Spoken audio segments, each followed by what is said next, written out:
का सेवा ही बस काम है। सहभागी बन पुण्य कमा लो, सबसे ये आह्वान है।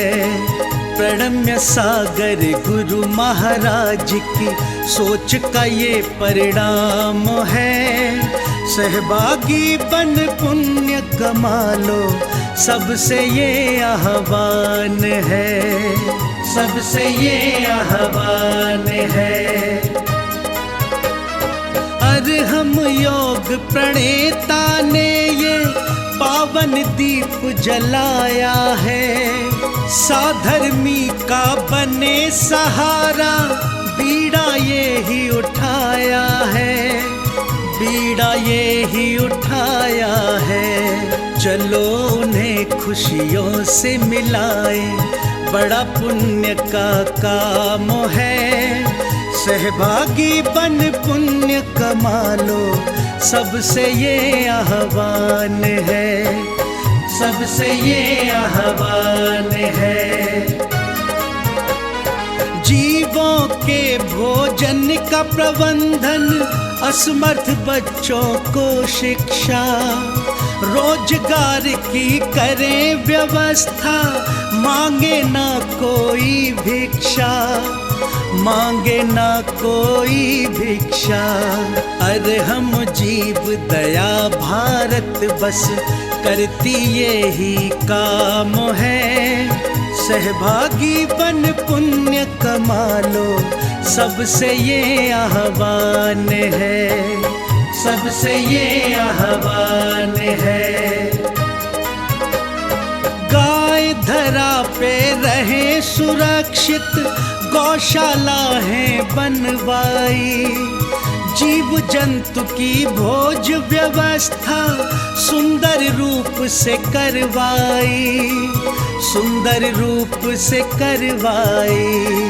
साधर्मी भूखा ना सोए, रखना सबका ध्यान है। सहभागी बन पुण्य कमा लो, सबसे ये आह्वान है, सबसे ये आह्वान है। साधर्मी रोगी के इलाज को हम मिलके हैं करवाते। जाने कितने असहायों को राशन घर में पहुंचाते, राशन घर में पहुंचाते। लक्ष्य हमारा उन चेहरों पे लानी बस मुस्कान है। सहभागी बन पुण्य कमा लो, सबसे ये आह्वान है, सबसे ये आह्वान है। दान धर्म ही साथ जाएगा, बाकी सब तो धोखा है। पुण्य के भागी बन जाओ, ये बड़ा ही पावन मौका है, बड़ा ही पावन मौका है। जुड़ के जीवन सार्थक कर लो, पावन ये अभियान है। सहभागी बन पुण्य कमा लो, सबसे ये आह्वान है, सबसे ये आह्वान है।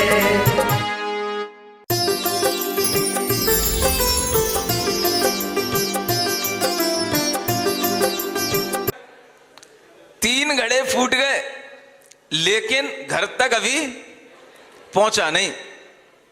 अब वह फिर से आता है। अब वो कहती है, क्या हो गया सेठ जी, फिर आ गए आप? बहन जी, न जाने क्या हो गया है, मैं घर तक पहुंच ही नहीं पाता हूं, घड़ा बीच में ही फूट जाता है। तो अब वो कहती है, जो बड़े बड़े घड़े थे वो तो सब शायद निकल गए, अब छोटा घड़ा रखा है, वहां पर छोटी सी हाँ, उनमें तेल रखा हुआ है। अब आप उसको ले जाइए, वह बचा हुआ है, और उसको आप सुरक्षा के साथ ले जाना। 3 घड़े फोड़ दिए और चौथा घड़ा लेने के लिए जब जिनदत्त सेठ उसके पास आता है और उसके अंदर क्रोध की एक लहर नहीं देखता है, उसके चेहरे पर समता का भाव देखता है, तो वह पूछ उठता है, बहन जी तेल तो ले जाएंगे बाद में, पहले ये तो बताओ कि तुम्हारे अंदर इतना नुकसान होने के बावजूद भी गुस्सा क्यों नहीं आता? क्या पूछता है? इतना नुकसान होने पर भी आपके चेहरे पर बिगाड़ क्यों नहीं आता, गुस्सा क्यों नहीं आता? इतना आपकी बहुमूल्य चीजें टूट गई फिर भी आपके चेहरे पर कोई सिकन नहीं। सुन रहे हो? किसने पूछा? जिनदत्त सेठ ने। किससे पूछा? तुंकारी से। तो वह बड़ी शांति से उत्तर देती है। समझ आ रहा है? और वह उत्तर आपको बड़ा लंबा उत्तर देती है, वो थोड़ा देर से समझाया जाएगा। अभी क्या ध्यान रखना है? चीजों का नुकसान होने पर भी अगर हमारे अंदर मोह नहीं होगा तो हम इतने शांत रह सकते हैं। ये तो घड़े फूटे हैं। अगर आदमी भी टूट जाता है, चेतन वस्तु भी टूट जाती है, टूट जाता है, सब कुछ हो जाता है, तो भी हम इतने शांत रह सकते हैं अगर हम चाहें तो। और ये तभी संभव है जब हमारे अंदर मोह की कमी हो। जब मोह की कमी होगी तो हम संसार की इन क्रियाओं से डरेंगे कि अगर हम रोएंगे, दुखी होंगे, तो इससे हमारे अंदर कोई समाधान नहीं मिलेगा। हमें समाधान तो हमारे मन के ज्ञान से मिलेगा, मन की शांति से मिलेगा। और ये समाधान आपको जब मिलेगा तब इस तरह की मूढ़ताएं मन के अंदर जो भरी हुई हैं वो अपने आप कम होने लग जाएंगी।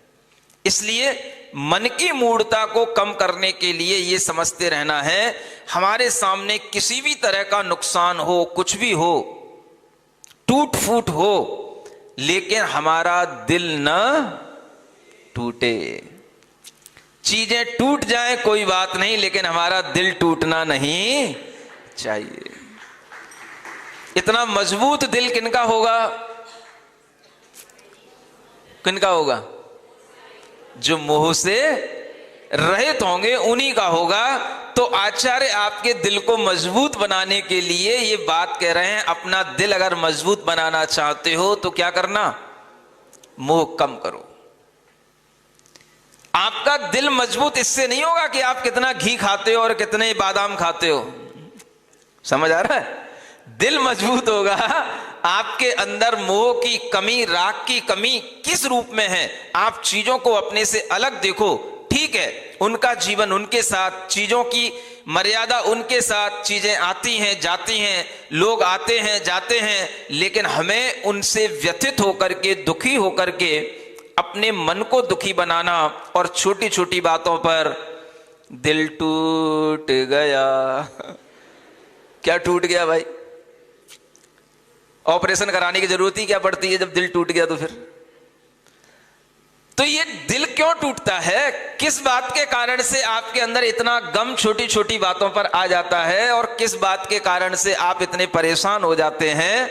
ये बात अगर आपके अंदर समझ में आएगी तो आपके कभी भी हार्ट की सर्जरी किसी डॉक्टर को नहीं करनी पड़ेगी। समझ आ रहा है? हार्ट की सर्जरी तभी तो करनी पड़ती। क्यों होती है? तो जब आपके अंदर ऐसा मोह बैठ जाता है, निराशा बैठ जाती है, गम बैठ जाता है, दुख बैठ जाता है, तो आप भीतर ही भीतर जब परेशान होने लग जाते हैं, सारा दिमाग आपका डिस्टर्ब हो जाता है, तो आप अपने आप में समझ नहीं पाते कि इसका मूल कारण क्या है। इसका मूल कारण है मोह भाव। दूर रहो उससे, और दूर होने में आता नहीं। लड़का अपना हो तो दुख, और अपना लड़का अगर खोटा हो तो दुख, और खोटा भी लड़का अगर कहीं छूट जाए तो भी दुख, और खोटा भी अगर अपने पास में रहे तो भी दुख। नहीं समझ आ रहा है? दुख तो कभी छूटता ही नहीं। क्यों नहीं छूटेगा? दुख लड़के में नहीं है, दुख आपके मोह में है। चीज अच्छी नहीं है तो दुख, और अच्छी है तो उसकी प्राप्ति नहीं हो रही है तो दुख, और अच्छी चीज भी अगर नहीं है और वो भी अगर अपने से छूट जाए तो उसके छूटने का दुख। तो मोह कभी किसी चीज को छोड़ता नहीं है, चिपकता है, बार बार वही गलती करता है और दुख में बार बार डूबने की कोशिश करता है। इसलिए आचार्य कहते हैं अपने मन की मूढ़ता को खुद दूर करने की कोशिश करो। और ये ज्ञान इसीलिए है, आपको संसार में रह करके संसार से डर लगना चाहिए, संसार के दुखों से भय आना चाहिए, ना कि मेरे ऊपर दुख आ गया इस बात से भयभीत होना चाहिए। क्या सुना? दुख किसके ऊपर आया? मेरे ऊपर आया? नहीं, ये संसार में दुख है, मुझे इस बात का दुख होना चाहिए कि संसार में सब जीवों को ऐसा ही दुख मिलता है, ना कि इस बात का कि मेरे लिए ऐसा दुख हो गया। ये अपने अंदर विचार रहेगा तो आपकी सावधानी से पूरा जीवन निकलेगा। नहीं तो आज आप देख लो कितने केस डिप्रेशन के हो रहे हैं, हर तीसरा आदमी डिप्रेशन का शिकार है। और क्या कारण है? यही कारण है, जॉब अच्छी नहीं मिली, पत्नी अच्छी नहीं मिली, अच्छी मिली तो वो 1 महीने में चली गई, घर में बिजनेस नहीं चल रहा है, पैसा आया था देने को था वह दे नहीं रहा है, कर्जा चढ़ रहा है। ये सब चीजों से जितना जितना आपका लगाव है वो चीज आपके अंदर दुख का कारण बनती जा रही है, और कोई कारण नहीं है। समझ आ रहा है? इसलिए तुंकारी को याद रखिए। किसको? तुंकारी, है ना? जब भी अपने सिर पे कोई भी घड़ा रखो या अपना कोई घड़ा फूट जाए, घड़ा फूटने का मतलब कोई भी चीज अपने सामने चाहे चेतन अचेतन टूट जाए, चटक जाए, तो तुंकारी याद आ जाए। वैराग्य सद्गम इति ग्रंथम पुब्बदिनेषु सव्वे ही जीवे ही सुनिज्यमाना तिष्ठन्ति तत् नवदीयगाहाय आयर्येण उत्तम कीलसी कियंत वेलम शरीरवावी जथ पै समयम काल रहट्ट गढ़ी सो सिज्जै जीवियम बोहम।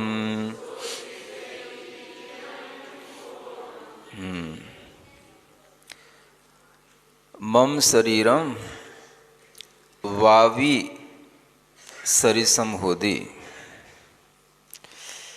किम सरिसम? वावी जथ पै समयम सव्वे जीवा कीड़न्ति अथ आयर्य देवो कहेदि कियंत वेलम अम्मी शरीरे कीड़सी कीलसी काल रहट्ठ गणी ही कालस्य रहट्टेण पड़ी समयम पड़ी घड़म आउखेण जीवी अंभोहम सो सिज्जई। प्रति समय काल की रहट से यह जीवन का जल सूख रहा है।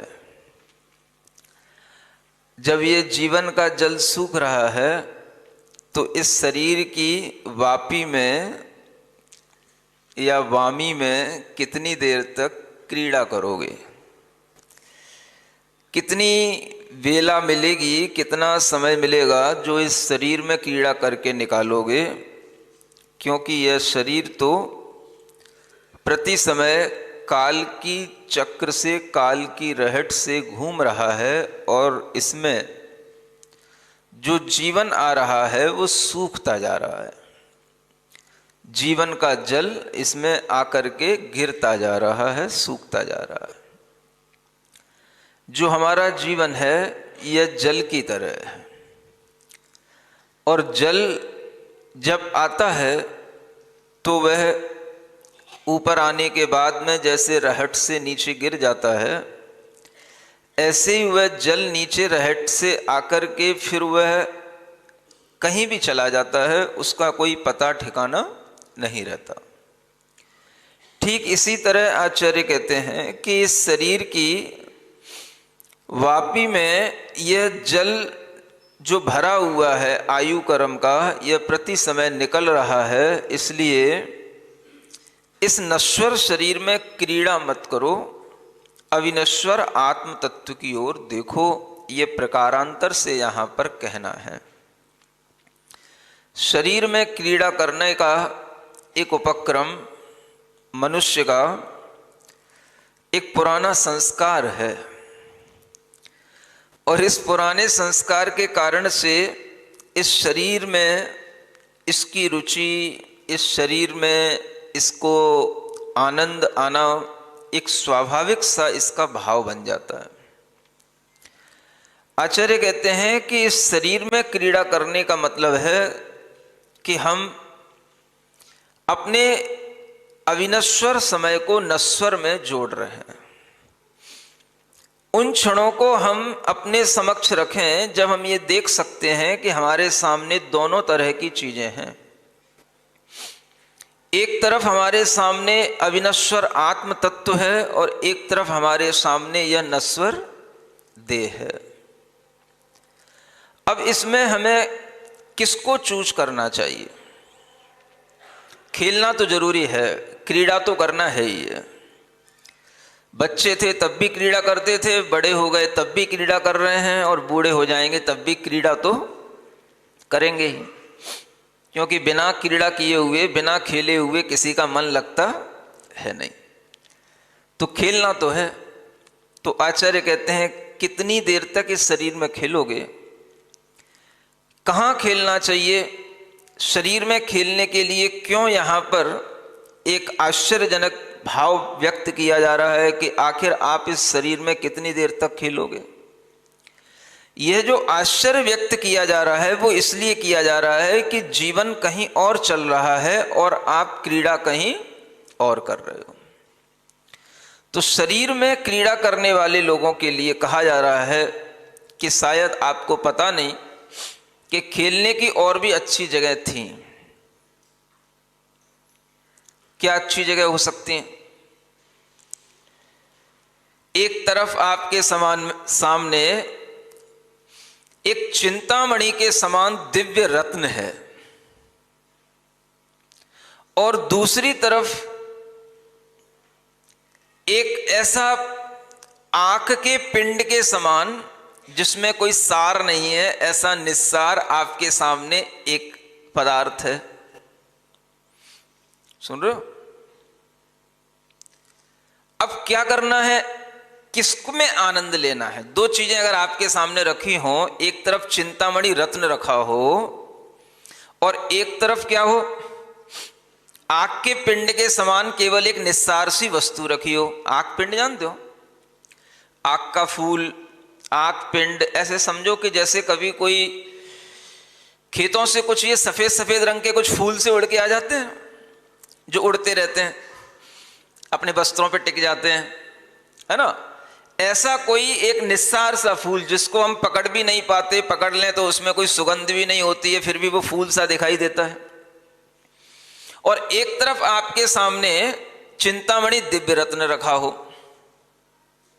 तो आचार्य पूछते हैं आप किस में रमोगे, किस में लगोगे?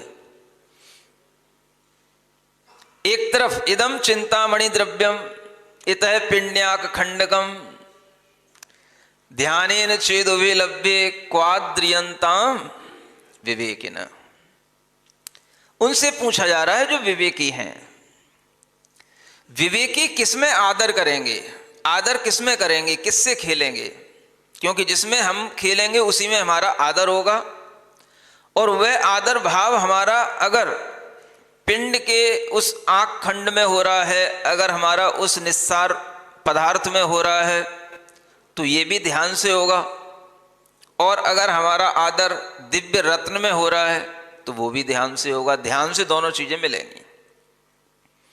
क्या चाहिए आपको? अगर रत्न की और उस निस्सार फूल की बात कही जाएगी तो आप निश्चित रूप से रत्न को ही चूज करेंगे, क्योंकि आप विवेकी हैं। ऐसा मान के मैं चल रहा हूं, मान सकता हूं आप विवेकी हैं। और विवेकी लोगों के लिए ही कहा जा रहा है कि विवेकी पुरुष किसमें आदर करेगा? तो आचार्य स्वयं प्रश्न करके छोड़ देते हैं। तो निश्चित रूप से जो विवेकवान पुरुष होगा वो आदर करेगा दिव्य रत्न में। उसी तरह से आचार्य वहां प्रकारांतर से कहना चाहते हैं कि अगर हमारे सामने यह शरीर है तो यह शरीर कैसा है?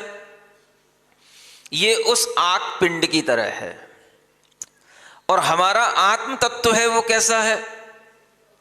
वो चिंतामणि दिव्य रत्न की तरह है। अब इसमें अगर जो विवेकवान पुरुष होगा तो वो किसमें आदर करे, इसके लिए आचार्यों ने कह करके छोड़ दिया, और वह आदर करने से ही आपके लिए वो क्रीड़ा का भाव बनेगा। जिसमें आप आदर करोगे उसी में आपकी क्रीड़ा होगी।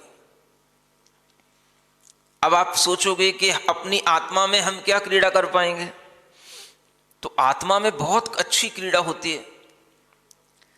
आत्मा में क्रीड़ा करने का जो सुख है, आनंद है, वो कुछ अद्भुत ही होता है। और जैसे कोई एक नया खेल जो हमने कभी अपने पुराने जीवनों में भी कभी ना खेला हो, अगर वो नया खेल अगर हमें कोई खेलने की इच्छा हो तो वो एक ही जगह पर मिलेगा। कहां मिलेगा? उसे अपने आप में खेलना, अपनी आत्मा में खेलना। इस आत्मा में क्रीड़ा करने के लिए आचार्यों ने कहा कि अगर आप एक बार भी कौतुकवश भी इसमें क्रीड़ा करना शुरू कर दोगे तो आपको इतना मजा आएगा, इतना सुख मिलेगा कि आपको इस क्रीड़ा में ही रमना हो जाएगा। एक बार कौतुकवश भी अगर इस तरह की क्रीड़ा शुरू कर दो कि आखिर देखें तो इस आत्मा में है क्या, बहुत बातें सुनते हैं आत्मा की, एक बार इसमें लग के तो देखें, एक बार इसमें क्रीड़ा करके तो देखें। तो जब आपके मन में इस तरीके का विचार आएगा तो वह क्रीड़ा आपकी आप में होने लगेगी। तो यह क्रीड़ा ही चैतन्य क्रीड़ा कहलाती है, चिद विलास कहा जाता है। चेतना का एक विलास है, चेतना का भी एक वैभव है, चेतना में भी रुकने का, रहने का एक आनंद है। और उस चेतना में क्रीड़ा करना माने शाश्वत तत्व में रमना। किसमें रमना? शाश्वत तत्व में। जो क्षणभंगुर है, नश्वर है, वो हमारे मृत्यु के उपरांत छूट जाएगा, क्योंकि आयु हर समय घटती है, जीवन भीतर से सूख रहा है। कितनी देर तक इस शरीर की वापी में रह करके इसमें क्रीड़ा की जाएगी, और ये क्रीड़ा आपके लिए कोई आनंद नहीं देगी, ये सिर्फ आपके अंदर एक तृष्णा पैदा करेगी। संतोष मिलेगा, सुख मिलेगा, वास्तविक रूप से तृप्ति मिलेगी तो कहां मिलेगी? आत्म क्रीड़ा में, चैतन्य क्रीड़ा में, अपने चिद विलास में रमने में जो आनंद और तृप्ति मिलती है, वह तृप्ति इस जीव को कभी भी अपने शरीरों में रमण करने से मिली नहीं है। ये तो आप इस वैराग्य शतक में पिछले कई दिनों से सुन चुके हैं कि ऐसे शरीर हमने हर गतियों में अनेक बार धारण किए हैं। और जब शरीर धारण किए हैं तो हमने क्या किया है? शरीर में ही तो रमण किया है। शरीर को ही तो अपना मान करके शरीर के ही सुख में तो हमने अपना सुख माना है। और शरीर के ही सुख को अपना मान करके हमने कभी आत्मा का सुख होता है, चेतना का सुख होता है, उसको कभी सुख माना ही नहीं है। बस यही भूल है। इस भूल को बार बार सुधारने के लिए आचार्य कहते हैं, इस शरीर में कब तक सुख मानोगे, इस शरीर में कब तक क्रीड़ा करोगे, इस शरीर में कब तक रमण करोगे, इस शरीर में रमण करने जैसा कुछ है नहीं। अगर कल अष्टपाहुड़ पढ़ा होता, शाम को बैठे होते तो पता पड़ता कि इस शरीर में क्या क्या है। पित्त अंत आते हैं, पित्त है, फुफ्फुस फेफड़े हैं, कलेजा है, हृदय है, श्लेष्मा है, कफ है, लार है, क्या क्या है और बोलो, मल है, मूत्र है, रुधिर है, आंव है, पीव है, क्या है और बताओ, कौन सा अमृत टपक रहा है कहां से अमृत टपकता है तो बताओ। इस शरीर में क्या है? विवेकी पुरुष थोड़ा सा विचार तो करे कि जहां इस शरीर में इसका इतना राग उत्पन्न हो रहा है, इस शरीर में इतना रागान्वित होकर के दुखी होता है, इस शरीर में क्रीड़ा करने लायक ऐसा क्या है, रमने लायक ऐसा क्या है? अगर इसी में रमने लायक होता तो विवेकी लोग इस शरीर से मोह क्यों छोड़ने का पुरुषार्थ करते? महापुरुष हमेशा इसी भाव में जीते हैं कि जो हमारे सामने यह दिखाई दे रहा है, यह जो नश्वर देह दिखाई दे रही है, हमें इससे ऊपर उठना। जब हम इस शरीर में क्रीड़ा करते हैं, पुरुषार्थ करते हैं, अपने लिए भी सुख मिलता है, दूसरे के लिए भी सुख मिलता है, और उस सुख के उपरांत भी कभी कभी पुत्र उत्पत्ति हो जाती है, पुत्री उत्पत्ति हो जाती है, और फिर भी वह उत्पत्ति होने के बाद जरूरी नहीं है कि हमें उस पुत्र से पुत्री से सुख मिल पाए। मल्लप्पा का नाम सबने सुना है? सुना है? थोड़ी सी बात अनासक्त महायोगी की भी कर लेते। अब आप देखो, धर्मात्मा पुरुष भी पुरुषार्थ करते हैं, जीवन मिला है, सब जी रहे हैं, हमको भी वैसे ही जीना पड़ता है, करते हैं। आपको पता होना चाहिए कि आज तो आपको दिखाई दे रहे हैं 4 पुत्र, लेकिन इससे पहले भी उनके पुत्र और पुत्री और भी हुए थे जो मरण को प्राप्त हो गए। पहले सबसे पहले एक पुत्र हुआ जिसका नाम रखा गया, क्या था? कोई बताएगा? अब आपसे पेपर में ही पूछेंगे जब अनासक्ति होगी, पेपर होगा। उसका नाम रखा गया था चंद्र कुमार। 6 महीने केवल जी पाया, मृत्यु हो गई।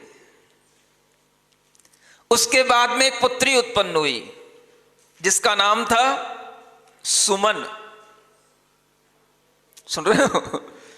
उसके बाद महावीर उत्पन्न हुए, उसके बाद विद्याधर उत्पन्न हुए, और वह सुमन बेटी भी उन दोनों भाइयों के साथ में खेली बड़ी हुई, 6 वर्ष तक जी, और 6 वर्ष के बाद में कोई उसे ऐसी असाध्य बीमारी हो गई कि वह 6 वर्ष के बाद उसकी भी मृत्यु हो गई। अब आप सोचो, जहां बेटे की मृत्यु हो गई, बेटियों की मृत्यु हो गई, आगे जो बेटे हैं उनका पालन पोषण करने में कितना भय उत्पन्न होगा, और ऐसे भय के बीच में इन पुत्रों का पालन पोषण हुआ। जब ये भय आता है तो ये बात निश्चित है कि मनुष्य भाव में हमें तभी समझ आता है कि दुर्लभता क्या है। मनुष्य भाव में क्या दुर्लभ है? मनुष्य भव को पाना दुर्लभ है, मनुष्य जीवन को पाकर के जीना दुर्लभ है, और जीते हुए भी पूर्ण आयु जी लेना दुर्लभ है, और पूर्ण आयु निरोगता के साथ जी लेना दुर्लभ है, और उस निरोगता के साथ में सम्यक ज्ञान के साथ जीना तो और भी दुर्लभ है। अब ये दुर्लभता है।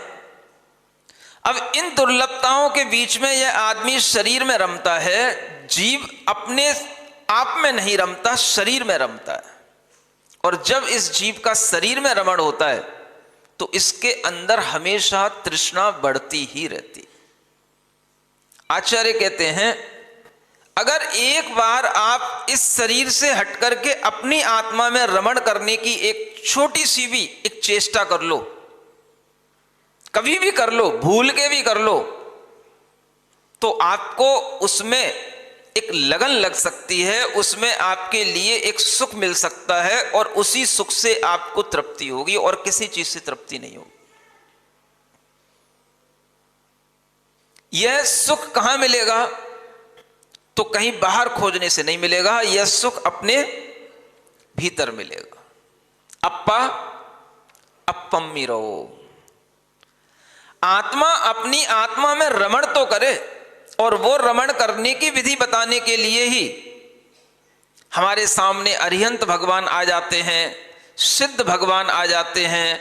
हम उन अरिहंत और सिद्धों का स्मरण करते करते अगर हम अपनी आत्मा में ठहरने लग जाते हैं तो अरिहंतों का भजन करना भी सार्थक हो जाता है।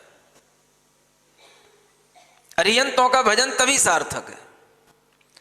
केवल बाहर बाहर हम केवल रहते रह जाएं और बाहर से ही केवल ध्यान करते रह जाएं तो भजन सार्थक नहीं है। भजन करते करते हमें अपनी अंतरंग आत्मा में रमण करने का भाव उत्पन्न हो जाए। ये अरिहंत भगवान की सबसे बड़ी पूजा है, ये अरिहंत भगवान का सबसे बड़ा भजन है। अब उसमें रमण करने में आपको रस आना चाहिए, और वो रस मिलेगा तो कैसे मिलेगा?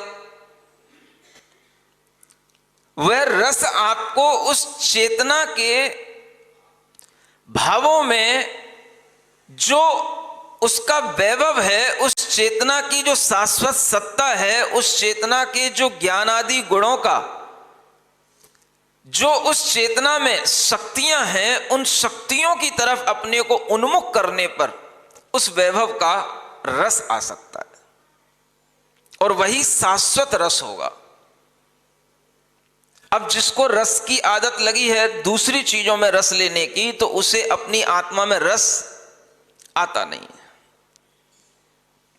और आत्मा में रस अगर कहीं आपने पढ़ लिया है कि आत्मा कैसी है, तो आपने पढ़ लिया द्रव्य संग्रह में, वंड रस पंचगंधा दो फासा अट्ठ निश्चया जीवे नो संति। नो संति नहीं होते हैं। क्या क्या नहीं होते हैं? पंचवंडा, पंचरसा, दो गंधा, अट्ठफासा, जीवे न संति। अब आपने पढ़ लिया भाई आत्मा में तो रस 5 प्रकार के रसों में से कोई रस है ही नहीं, तो फिर क्या सोचोगे आप? ना आत्मा में खट्टापन है, ना मीठापन है, ना कड़वापन है, ना चरपरा है, ना कुछ कसायला है। आत्मा में कोई रस ही नहीं है। तो अब क्या करें? अब जब आत्मा में रस नहीं है तो फिर अब रस किस में मिलेगा? तो आपके अंदर ये विचार जब आएगा कि आत्मा में रस नहीं है, तो कौन सा रस नहीं है? ये खट्टा मीठा कड़वा ये रस नहीं है। अब इन रसों के अलावा भी कोई रस होता है कि नहीं होता है? वो रस आपकी अनुभूति में तब आएगा जब आप अपनी आंखें बंद करेंगे। वो रस आपके अनुभव में तब आएगा जब आप अपने अंदर ये सोच के बैठेंगे कि मैं इस आंख पिंड से अपना मोह हटा करके चैतन्य पिंड में अपना अनुराग रखूंगा, चैतन्य पिंड की ओर अपना भाव लगाऊंगा। इस विषय में जब आपका रस आएगा तब उसका रस झरेगा। और वो रस कभी कभी इसीलिए नहीं झर पाता कि हमें जो दुनिया में बाहर रस दिखाई दे रहा है उसी में रस आता है, तो हमें भीतर का रस कभी मिलने का विचार नहीं आ पाता है। आप देखो यहां पर एक महिला बैठी है, बारामती से आई है, वो महाराष्ट्र से। दोनों नेत्रों से उन्हें दिखाई नहीं देता, लेकिन उन्हें सुन सुन करके याद करने की, इतना श्रुत ज्ञान को अपने अंदर धारण करने का इतना रस आता है कि उन्हें कुछ भी बता दिया जाए वह हर चीज उन्हें याद हो जाती है।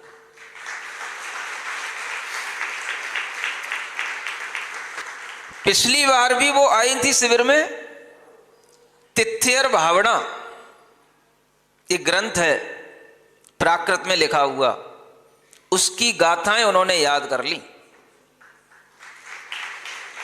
तिथ्यर भावना ग्रंथ, उसकी गाथाएं याद हो गई उनको।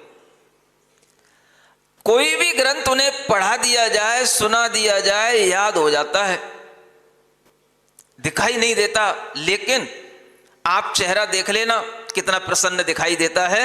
आप भी उनकी प्रसन्नता देख करके प्रसन्न हो सकते हो। अब आप देखो कि हम रोते रहें, हमारे पास आंखें नहीं है, हमें दिखाई नहीं देता है, हम रोते रहें तो रोते रहो, कौन तुमको चुप कर सकता है। अगर हमारे पास इतने अभावों के बावजूद भी भीतर से कोई रस आ रहा है तो इसी रस को कहते हैं जिनवाणी का रस। इसी रस से आत्मा का रस उत्पन्न होता है, तो वह रस हमारे अंदर एक आनंद पैदा करता है। और इस तरह का अगर हम दुर्भाग्य भी कहें तो ये दुर्भाग्य भी सौभाग्य के लिए होता है, जिसके कारण से हम ऐसे नेत्र विहीन होकर के भी अपने भीतर के नेत्र खोल पाते हैं। वह सम्यक ज्ञान के नेत्र खुलने का यह सौभाग्य मिलता है, जिसे तीसरा नेत्र कहते हैं। दो नेत्र तो सबके पास हैं, तीसरी आंख खुलनी चाहिए। सम्यक ज्ञान में रस आना, जिनवाणी की बात सुनने में रस आना, भीतर से अपनी चिंतामणि सदृश उस आत्म तत्व में रस आना, इस तरह का रस आने का जब विचार बन जाए तो उसी का नाम है सम्यक दर्शन की अनुभूति, सम्यक ज्ञान की भावना। इसके अलावा और कुछ नहीं होता, और कोई काम में लगना ही नहीं, सब काम हो चुके, बेटे हैं, बेटियां हैं, सब हो गया। अब इसी में रस आना। अब ये जो रस आ रहा है, ये रस कहां से आ रहा है? अब हम कहें कि भाई आत्मा में रस नहीं होता, नहीं होता, ठीक है, लेकिन जो होता है वो अद्भुत होता है। वो कौन सा रस है? तो अद्भुत रस है। 9 रसों में एक अद्भुत रस भी होता है, सुन रहे हो? तो आत्मा में कौन सा रस है? अद्भुत रस है, शांत रस है। ये रस आत्मा में बहते हैं। इसलिए भगवान का भजन करते करते भी ये भावना आनी चाहिए कि हमें भले ही आत्मा रस विहीन है, लेकिन हमारे अंदर तो रस, अद्भुत रस, शांत रस जरूर बहता है और बहना चाहिए। वो लाइनें आपने पढ़ी होंगी, रस विहीन आत्म रस अनुपम, रस विहीन आत्म रस अनुपम, निज अनुभव रसिया रे, निज अनुभव रसिया रे, एक बार चाखे जा रस जो, एक बार चाखे जा रस जो, लगे भोग रस खारे, अरिहंत भजन कर प्यारे, अरिहंत भजन कर प्यारे, जा करने ते पातक भाजे, जा करने ते पातक भाजे, दूर होय अंधियारे, अरिहंत भजन कर प्यारे, अरिहंत भजन कर प्यारे। ऐसे अरिहंत का भजन कर प्यारे। प्यारे लाल प्यारे लाल भी एक नाम होता है ना, है? हाँ, लक्ष्मीकांत प्यारे लाल तो सबको याद है, मैं प्यारे तुमको बना रहा हूं, तुम हमारे प्यारे हो। अभी तक तो तुम अपनी पत्नी के प्राण प्यारे थे, अब तुम हमारे प्राण प्यारे हो रहे हो।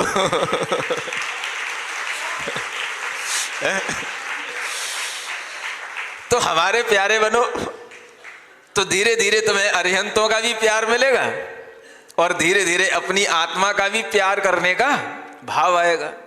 आखिर कब होगा? अपनी आत्मा से प्रेम करना, अपनी आत्मा का प्यार अपने अंदर अनुभूति में आना, ये सब तभी संभव है जब हमें अरिहंत भगवान से सच्चा प्यार होने लग जाए। और जब प्यार होने लग जाएगा तो फिर आपके लिए ये उपाधि मिली जाएगी, प्यारे लाल। लगने की जरूरत नहीं है, फिर तो सब लाल ही लाल है। लाल ही लाल है फिर तो सब। बस एक बार ऐसा भाव मन में आ जाए कि हाँ, इस शरीर के लिए जो हमारा इतना अनुराग रहता है, इसका शतांश भी हमारा अपनी आत्मा की ओर लगने लगे, तो फिर हमें दुनिया के सब रस बेरस लगने लगे भोग रस खारे, अरिहंत भजन कर प्यारे।